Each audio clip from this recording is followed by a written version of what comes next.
has served us incredibly well for just over 2 years as we have sought to find and respond to every case of COVID-19 at the border and in the community.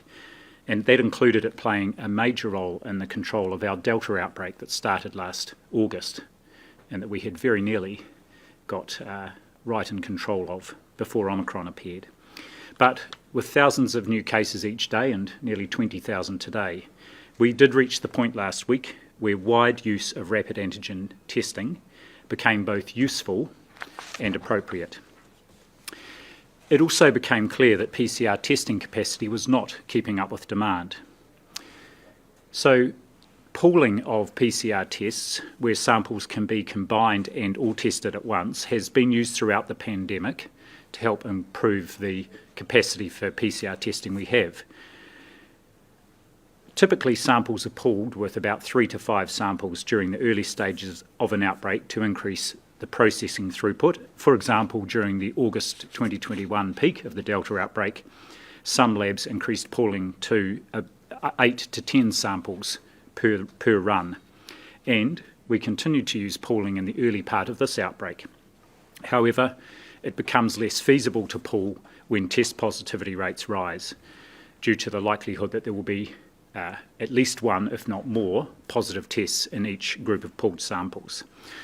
For example, last Thursday, that's 2 Thursdays ago, prior to the wider rollout of rapid antigen tests, 17 of the 20 DHBs across the country recorded positivity rates of more than 5%. Now, it's important to point out that prior to the 7th of February, so less than a month ago, none of our labs had ever exceeded that 5% threshold.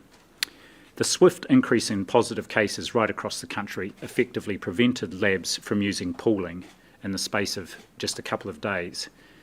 At the same time, lab capacity was being affected by some other factors. There was lab staffing capacity as a result of the prolonged workload in responding to the outbreak and people needing to be rested. There were vacancies and some lab workers also tested positive for COVID-19 and couldn't work. There were some limits on reagent supplies because of global supply chains. All of that means it's now clear that we overestimated the number of tests the lab network could actually process once Omicron began to take off, and take off it did quite rapidly. So the rapidly increasing case numbers across the country and these other factors has led to a delay in the processing of around 32,000 samples. I've been working closely with the Minister and explained this situation to her, and our team's been working very hard over the last few days with the labs around the country. And I want to apologise to people whose tests results have been delayed. In some instances, but so saying, our labs are committed to processing all those tests. And those people will get a result even though it's been delayed. We have sent text messages out to those people whose results have been delayed, encouraging them, if they still have symptoms or have developed symptoms, to go and get a test. And of those who received the text, around 12,000 had gone and got another PCR, or most of them, a rapid antigen test. So when those results come back for people, in some instances, the result may be less sensitive than usual due to the delay in processing. There's a loss of sensitivity that may affect the negative result, but all positive results will be a confirmation of COVID-19. If we had recognised this delay a little earlier, we may have been able to better redirect and share capacity around the network. But once the samples are in a lab, it's very hard to take them out because they're in the system and move them to another lab. We've also used other things to help reduce this backlog, including sending just over 9,000 tests to Queensland over the weekend to be processed to help clear the backlog. I do want to emphasise that the delays are not the fault of our labs or the staff there. They have been working incredibly hard right through the pandemic and have done phenomenal work over these last few weeks. But we're addressing the situation. And just again to emphasise to anyone who had a PCR test on the 23rd of February or earlier and who is still waiting for your result, if you have symptoms still or have developed symptoms, then please go and collect a rapid antigen test from your local testing centre, or you can contact Healthline for advice. We are sending a text message today to all those who are affected, And again, most of these people have already had an earlier text message. So the shift to phase 3 and to the use of rapid antigen tests has made an immediate impact on relieving the pressure on our labs, and a big drop in the use of nasopharyngeal swabs and samples arriving at our labs. So it has got down to much more manageable level over the last 24 or 48 hours. We've seen strong uptake of rapid antigen tests by people with symptoms or who are close or household contacts, by organisations who provide critical services, and indeed right across the health system, to test both staff and people coming into hospitals and into other places like aged residential care to help supporting the safe delivery of care. General practices and urgent care clinics across the country, and particularly leading out in Tamaki Makaurau, are rolling out supervised rapid antigen tests, and they will now have unsupervised tests to hand out to people. And if people do need to pick up rapid antigen tests, the HealthPoint website has an increasing number of sites on there, or places on there, where you can go to collect them. Already more than 40,000 people have self-reported a positive rapid antigen test result, and in fact of the nearly 20,000 cases today, only a couple of thousand of those were PCR confirmed results. The rest were people self-reporting rapid antigen test results. This is incredibly important for us understanding the extent of spread, and I want to thank those who have and encourage everybody who returns a positive rapid antigen test to please upload that result online through My COVID Record. We now have plenty of rapid antigen tests in the country. We distributed over 5 million around the system in the last 7 days. We have 12 million in our central stores, and we're expecting over 16 million to arrive this week. So we are well supplied. The challenge is distribution, with some of the logistics networks staff being affected by the outbreak, but we are getting tests out as quickly as possible around the community. And just for those people who are going to pick up rapid antigen tests, what can you expect?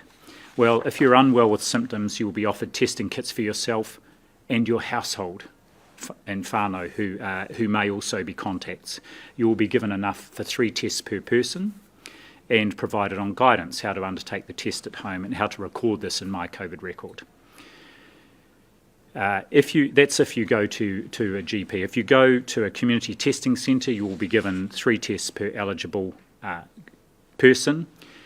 Whereas if you go to a place where, for example, you're a critical worker and you go to a community pickup centre, they can be pre-ordered online, and you again will be given 3 tests for everyone in your household. So we're not just giving them to the person who is the case, they can take them home for their households to use. Okay, in phase 3, our health system has been preparing, and our hospitals are keeping up with the demand that is there. Again, 373 people in hospital today.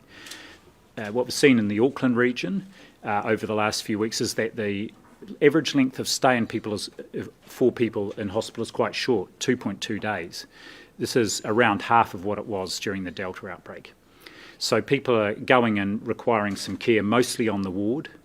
The vast majority of people are not requiring any respiratory support either on the ward or in the ICU. We have good capacity across our hospitals are ready for this, and they can look after other illnesses. So please, if you are unwell and require care, ring Healthline, see your GP, or if it's an emergency, please do go to the hospital. At the moment, our hospitals across the country are about 80% of occupancy, which is actually a bit lower than it has been, and our intensive care units about 57% occupancy, so we have the capacity there. But only a small proportion of people with COVID end up in hospital. Most look after themselves and their family at home, and there are many others who are getting care from their GP or another community provider, and sometimes social supports as well. It's been great to see good uptake of self-service tools.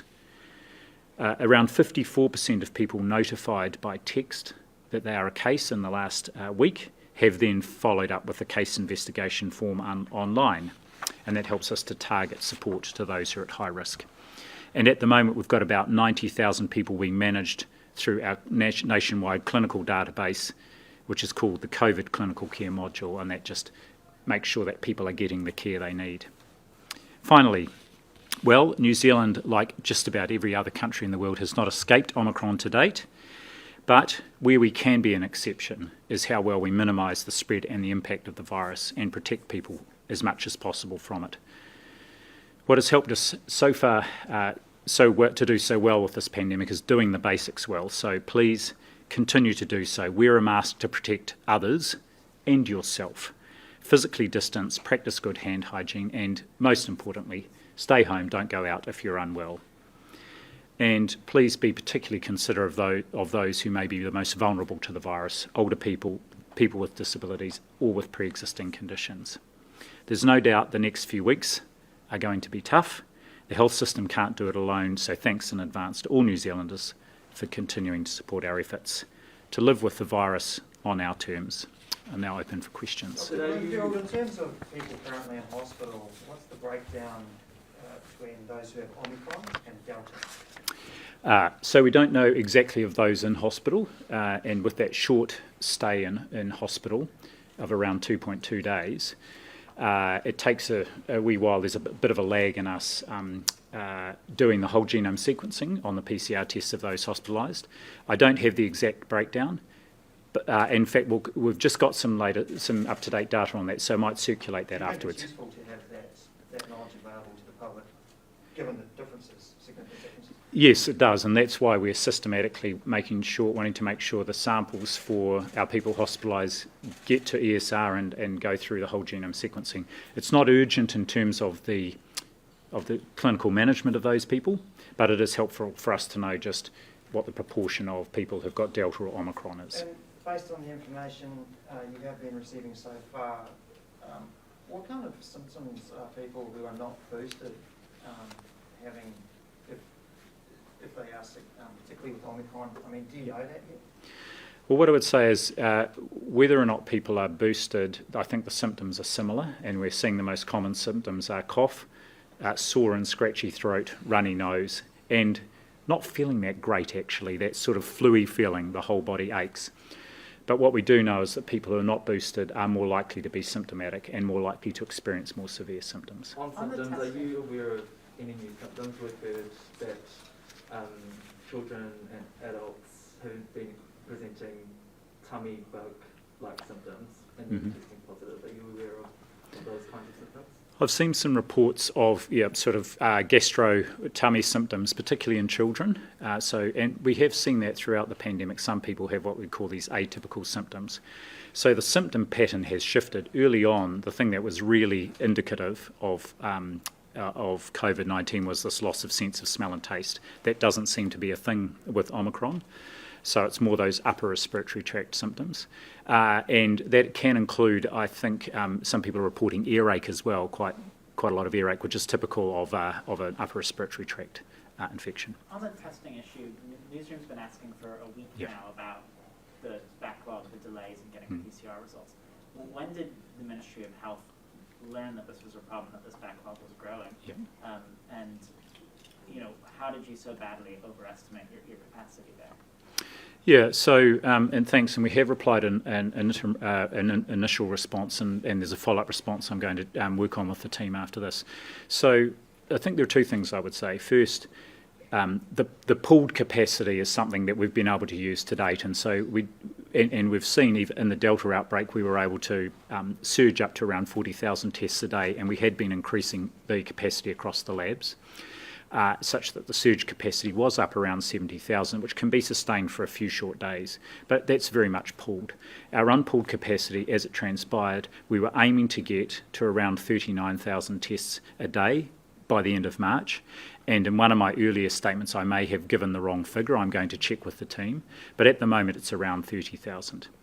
But even to date, we've not really seen the volumes get that high, up to that 30,000 level. So we've been working with the labs to understand what was the gap. And I've asked also for an external review just to see what happened through that. And it's a combination of things. It was staffing vacancies and staff being off. Some of the new machines that were due to come in were delayed, and also there were some delays around reagents. And in terms of your question about how long we've known, really it's emerged over the last week, but became particularly obvious and acute late last week, and we've been working on it right through the weekend to see just what the opportunities were to move samples around to address the backlog. Do you expect to see a sort of short-term bump in case numbers as those PCR tests are processed, or should it not really make a huge difference to the shape of the curve? Yeah, look, I don't think it's going to make a huge difference because most of our positive results now are coming from rapid antigen tests. And so let's say there's around 30,000 samples to be processed with a positivity rate of, say, 5% and spread over several days. I don't think it's going to make a huge difference in our case numbers each day. And what is pleasing to see again is that we're seeing widespread use of rapid antigen tests now. We've got high prevalence in the community and that people are actually reporting those results. That backlog, you said it was around 32,000 at one stage. What's it at now? That's where it's landed at, is up to 32,000. So that's the backlog of samples that are at 5 days or more that are now being worked through by labs right across the country. What was it at its peak when it was? Around 50,000, but again the teams have been working over the weekend on this, and that included sending some samples to Queensland, making an arrangement for some to be processed there as well. Hundreds of staff are sick or isolating across the health sector. Can you be sure that the sector will be able to cope with rising cases? Yes, I am confident. We've prepared for this, and of course one of the things we really want to do is reduce the amount of other care that COVID displaces in primary care, general practice, as well as in our hospitals. And the first thing, of course, that gets delayed or deferred is our planned care elective surgery, and we're seeing that particularly in the Auckland region. And that will happen across the country as they deal with an increased number of cases. But our hospital capacity is there, our ICU capacity will be sufficient.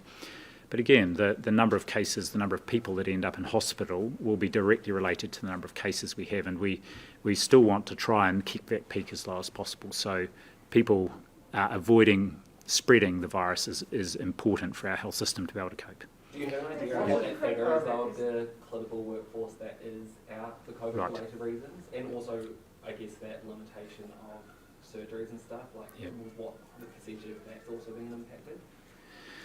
So I did hear a figure today. I think Middlemore were reporting around 15 or 20% of their staff who were not at work today because they were cases or they were household contacts or looking after others. And so what the hospitals do, and this is something they experience every winter because staff or staff family members go down with winter illnesses. So they've got the plans in place to move staff around and to reduce planned care right down. Particularly, so about 20% loss of staff. Well, I think that what I would say is that the DHBs have planned for and have plans in place to manage that. And what we do know is it will be particularly acute at this point in the outbreak and over this next week or two. And again, so the wind back of planned care will be temporary while they need to focus the beds and the staff on looking after acute people who are acutely unwell, and also to cope with the staff who are off work. What if any use will there be for a 2-dose vaccine pass in the traffic light system after Omicron peaks? Well, it's something we're looking at. There are 3 things that are really closely related. One is the COVID protection framework, and where we go once the Omicron has peaked, and in particular because it's very much predicated on the vaccine pass. So the second issue then is what does up to date, being up to date with one's vaccination mean now with Omicron? It seems really clear that includes a booster, so it's looking at that.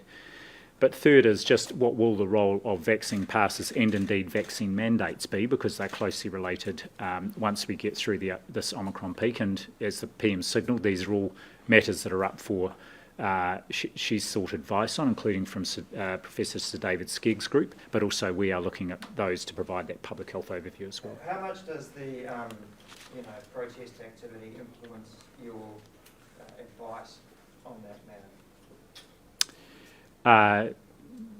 Not much. Sorry. It's taking critical workers in Wellington more than 2 hours to access rapid antigen tests, and GPs are also reporting that they're facing delivery delays. When will that access get easier?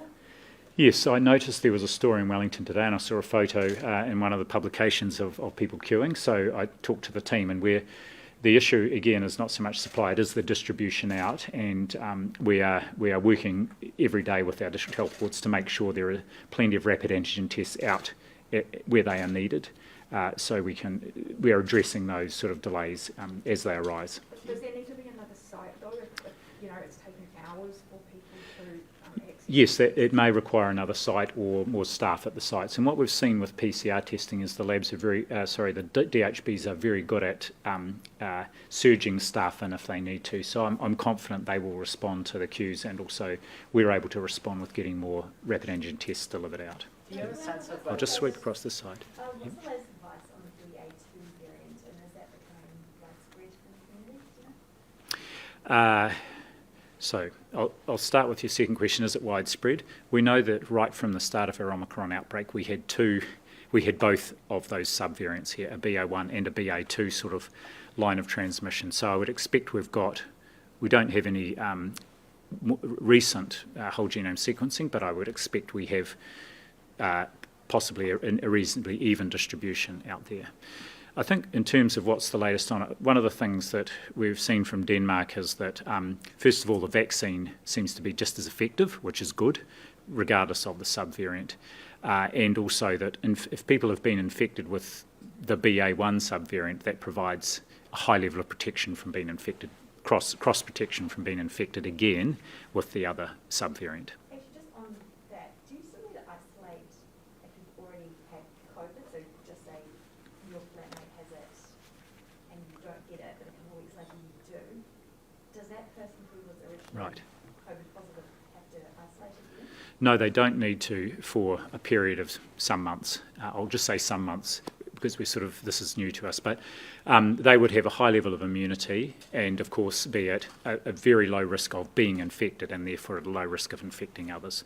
So this is a question that's been asked of me, so the advice is if someone's recently had an infection within the last 2 or 3 months, then they don't need to isolate again with a household family member. And while we're on the topic, we are looking today again at the period of isolation for both cases and household contacts, currently 10 days, to see if that might be able to be reduced. Our team is looking at the evidence again, what we're seeing from our outbreak in terms of the risk, and we'll be providing advice to ministers in the next day or two on that as well. Possibly be going down to 7 days? Would you be comfortable? Yes, it could be, and again, it's whatever the period of isolation, there's always, you're just taking a slightly increased risk that someone might still be infective at the end of their infection period. But of course, with the situation we've got with so many cases, and also we're seeing quite a big impact on critical services, that trade-off is there to be made. So I've asked the team to again look at just where the balance of risks and benefits is at the moment. In terms of staff at hospitals who have been infected, do you have a sense of whether that's from transmission in COVID wards? Are staff who are treating COVID-19 patients getting infected by them? I don't have any information on that. I'm really confident that staff over the last 2 years, particularly in those Auckland hospitals, have got really good at the use of PPE to protect themselves and, of course, their infection prevention control procedures. So I suspect, I would say that the vast majority of these people are likely to be being infected in the community, because that's where we're seeing the infections happening. The outbreak has sort of been described as multi-speed, with Auckland having a lot more of the brunt of it now. Do you expect that elsewhere, other regions in the country will see a similar proportion of their population infected as Auckland? It'll just come a week or two from now? Yes, I think that's what will happen, and there are two things about that. First of all, that's what we see with flu every year when it's here. It sort of moves its way usually from north to south through the country. And second, it also gives us the opportunity to, for the rest of the country to learn from the Auckland experience. So we're arranging sort of seminars and webinars so that Auckland clinicians can update their colleagues around the country in different specialties around just what they've learnt and how they can prepare and also manage when they do get that wave. Could that epidemic curve sort of look like a two-humped one then, with sort of Auckland peaking and slowing down, and then the rest of the country coming up and then pushing it up again? It's possible. Let's see. And I mean, one of the things that is interesting looking at overseas places like, places in different states in Australia and even Denmark and the UK, they come down and then remain at a sort of what was almost a baseline level of infection. So it'll be very interesting to see where we settle there. But we're planning to expect a baseline level of infection and plan for that going into winter, because that may then be compounded by flu and others, things that are coming across the border. The Covid-19 website, the How to Get a RAP section, had said that RAP home testing kits would have been available from the 1st of March, but yesterday that was updated to say early March instead. What's happened there? Do we not have enough to send to people at home? If you know, No, home. So, if we're talking about testing kits that people can self-administer that are available, they've been available from last week through the community testing centres. They're the ones that are being given out. General practices up until the last couple of days had basically had the supervised rapid antigen tests. So this is the home test you can order. So that you can purchase? So the site said, yesterday it said from the 1st of March you'll be able to order wrapped kits for home testing, but it now says from early March. Right. Well, if it relates to people being able to order them to be delivered from the system, I'm not sure. I'd have to come back to you on that. What I can say is that rapid antigen tests are now available retail, and some retailers are making those available. And for many of those, like I think the Chemist Warehouse, you can order them and then have it online and have them delivered. For a pack of 5, though, that's $45. Would there be at any point those packs to at least be subsidised for people that simply can't afford a 5-pack for $45? Yeah. So anyone who needs rapid antigen tests, as I've said, there are many, many millions in the country in our supply. Anyone who needs them because they're a case or a household contact or as part of that critical worker exemption scheme is able to access them for free through a range of places. What do you make of one of the protest groups which is calling on people to refuse to scan and wear masks, basically encouraging people just not to comply with any of the current health and vital restrictions around COVID-19? Well, it's irresponsible, and it's really important, as I finished with my opening comments today, that we keep doing the things that have served us incredibly well to date and have meant that our death rate's one of the lowest in the world, and that is people getting vaccinated. Thank you, everybody. Fantastic effort, and our boosters are going up every day. Keep scanning. Masks are incredibly important. Please keep using them to protect yourself and others, and physical distancing. So that's the message from me. Realistically, sorry, I'm just following that up. Realistically, are you concerned that there's a percentage of the population, maybe it's 5%, maybe more, maybe less, that are just living in this parallel reality where nothing you say seems to be getting through? The alternative ideas of the world are so deeply embedded. I mean, how much does that worry you? Does it worry you? Doesn't worry me, because I'm hugely encouraged that 97% of New Zealanders who have actually had at least one dose of the vaccine are aware of what it takes to protect them and others, and are taking that opportunity. So it's an incredibly small minority. So I think that that's fantastic. It's world class. Do you think that the people who are in what you say is 97%? Do you think it's their civic duty to engage with those who still, believe COVID doesn't exist, or believe in those theories? Is there anything that can be done? Well, I think that if I can just encourage them to keep doing what they've done and keep doing what they're doing, that's what will get us through here. And again, appreciate the efforts they've taken. On Novavax, when will I saw something saying that we will be able to, Kiwis will be able to get that in March? Indeed, yes. So announcement today that ministers have confirmed the decision to use Novavax. It's approved. Our teams are now setting up the operational requirements to be able to deliver that through our system, and we're expecting deliveries in the next couple of weeks. So anticipating from mid-March, Novavax will be available as a primary course. It's a 2-dose course, not yet as a booster, but that would be further down the track anyway. I know there are a number of people who have been waiting for the Novavax vaccine, so I'm very pleased we've reached this point and we're now able to make that available for those people who have been not willing to take one of the 2 vaccines that we already have available. Does the Ministry military know how many people roughly, will take Novavax and hasn't taken Pfizer? Well, I understand over 200,000 people who haven't yet had any vaccine. So that's the potential pool. What we saw with AstraZeneca was that actually the uptake was quite low. I think less than 10,000 people have taken up AstraZeneca as an alternative to Pfizer. And let's just see with Novavax whether the many people who've said they have been waiting for it to actually come forward and have it. I encourage them to do so. It's a good vaccine. It's an effective vaccine, and it's a relatively safe vaccine. So once we have it available, please, if you haven't already had a vaccine, come and avail yourself of that opportunity. Is there any advice from the government about, is the ministry preferring people to get Pfizer rather than Novavax? Well, we've taken a decision, and ministers confirmed that. Ministers have taken a decision based on our advice that we will continue to have a Pfizer-based, so an mRNA-based vaccine program. There is good evidence that it is an incredibly effective vaccine, including against Omicron with a booster. Its safety profile is excellent, and it has served us well, and our advisors and ministers have agreed to continue to have a largely Pfizer-based program. We're not planning a switch to a Novavax or a program based on another vaccine.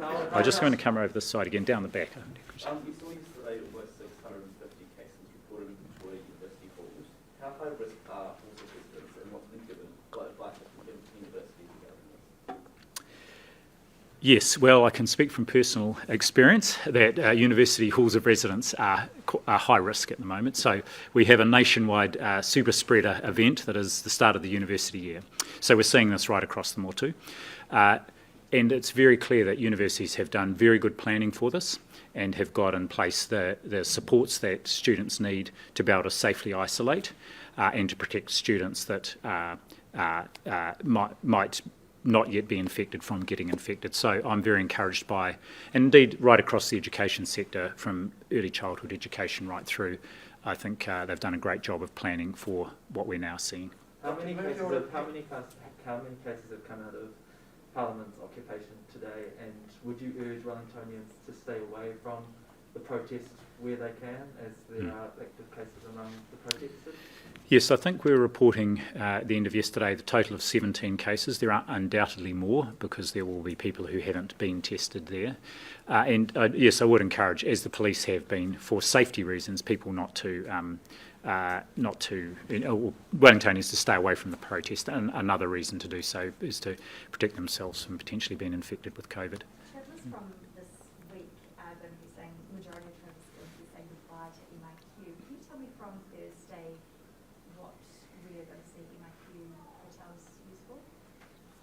That's with my colleagues in MB, and they're in the process of providing advice to ministers on what will happen to MIQs from here. What I would say is we will still have some residual MIQ capacity because not everybody coming across the border will be eligible for to go straight into the community. So there will be unvaccinated people, there will be non-New Zealanders and others who will be coming across the border. But that's an active discussion. I expect the government will be thinking about that over the next week. And what about the people who need it to isolate? Yes. Yes, we're still retaining some capacity to support people from the community who may not be able to isolate safely at home. Yes, that will still be available for that. Hospitalisations. What's the rate of hospitalisation for people who, they're COVID hospitalisations, Yes. but they actually presented with something else first? Yes, okay. So two things I'd say there is our hospitalisation rates very, very low for in this current outbreak. So we've got around 100,000 active cases, 373 people in hospital. So if you use the approach of the number of hospitalisations over the number of active cases, it's well under 1%. But our team is looking at to see how other countries have calculated their hospitalisation rate so we can compare particularly with Australia.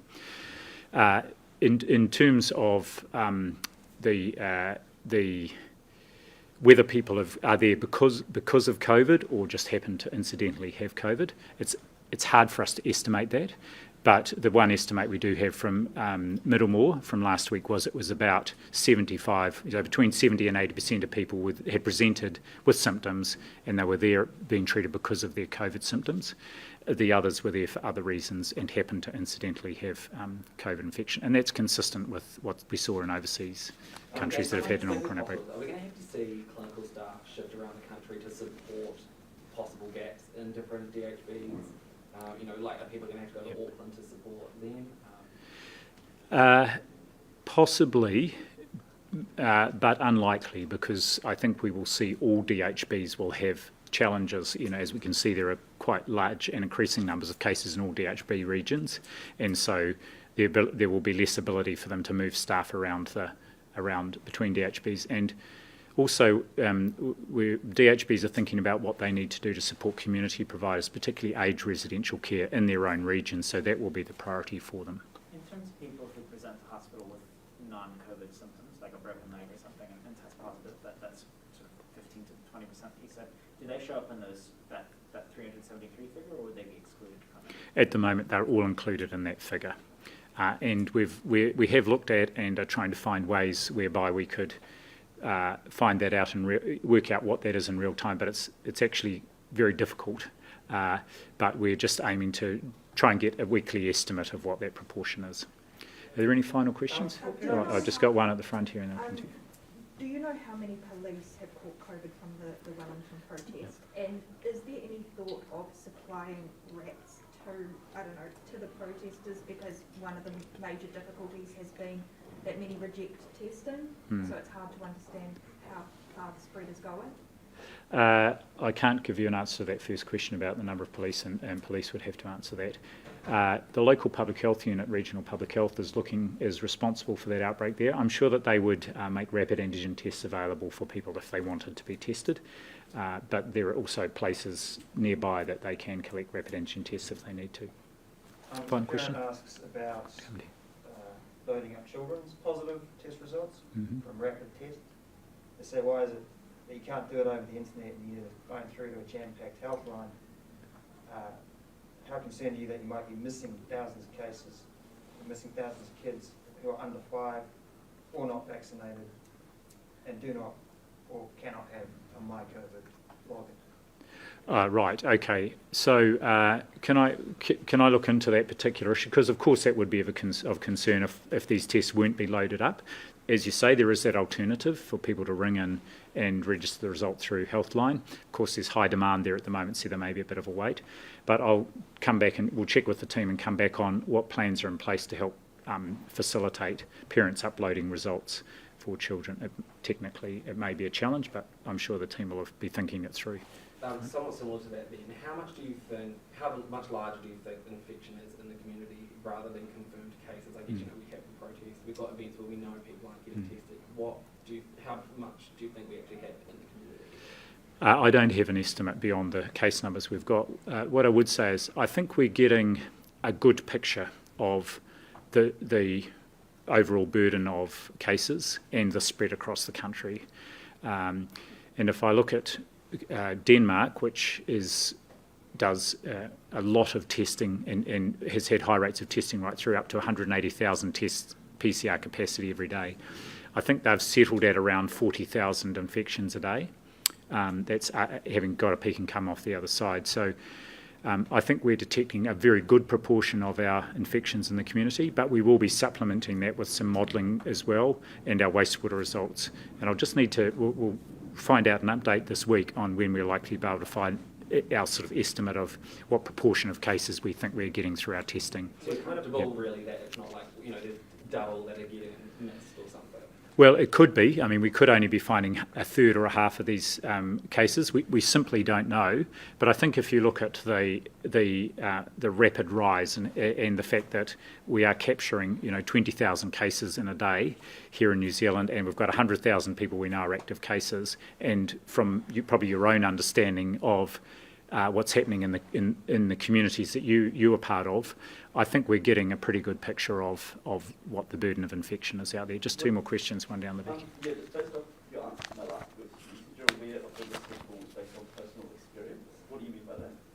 Oh, well, I've got a family member who's in a hall of residence so the picture is the same right around the country in all the university halls of residence. And I guess the point I was wanting to make is it's really clear to me that that the halls had made good preparations for and are dealing with the situation really well. What I've got a question about the testing.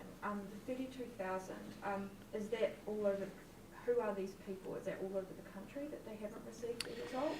And how sure are you that it won't happen again? Yeah, it's largely Auckland based with also some in the Bay of Plenty. So the particular issue, the issue where the backlog happened quite quickly and was quite extensive was in Auckland.